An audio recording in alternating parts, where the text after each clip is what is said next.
First, though, we begin with that breaking news. The criminal charges against a former vice president for the UAW. Joe Ashton is charged with conspiracy to commit wire fraud and conspiracy to commit money laundering.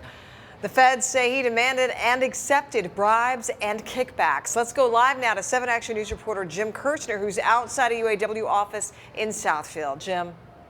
And he is the 13th person charged in this expanding federal corruption case.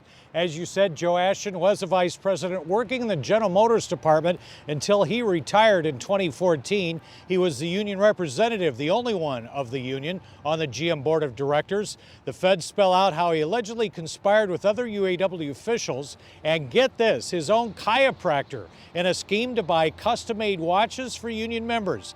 The chiropractor was allegedly going to be the watch vendor.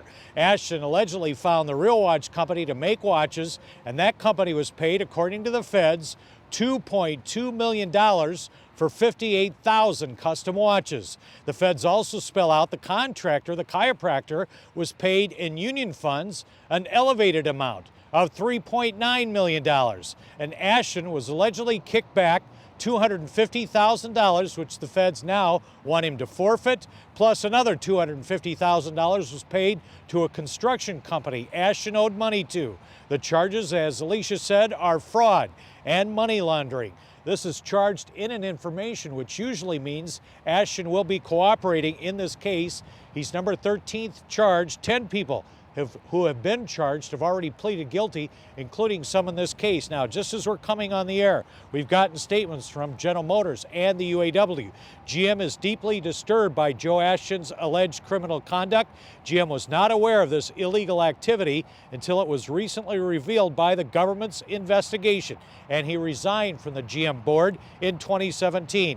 We also got a statement from the UAW which says this is completely inexcusable and violates long-running standards. We'll have more on this later on this afternoon, including an interview with the UAW acting president, Rory Gamble. Live in Southfield, Jim Kirchner, 7 Action News.